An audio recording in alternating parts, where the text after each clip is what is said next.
একেবারে মানে আল্লাহর কাছে চাইলে বুঝছেন, আল্লাহ মনে হয় যে আয়েশা নিজেই মনে করেন যে আপনারে আল্লাহ কি বলছে, যে আল্লাহ তো নিকটবর্তী কথা বলছে, শুধু তাই না বলছে তুমি যদি হাইটে আমার কাছে আসো আমি দৌড়াইয়া তোমার কাছে যাবো। আরে ভালো জিনিসটা চাইতে কেন আপনারা মিস করেন? ভালো জিনিসটা চান আল্লাহর কাছে, কল্যাণ কাজ চাইলে আল্লাহ বেশি খুশি হন। আপনারা কি চান?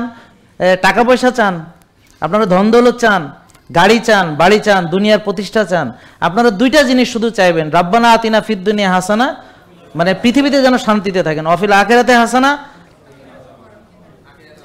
আর হচ্ছে কি আখিরাতে আমরা শান্তিতে থাকবো, আর হচ্ছে অকিনা আযাবান নার, মানে দোজকের আগুনটা থেকে বাঁচবো। ব্যাস, আর কি লাগে কিছু?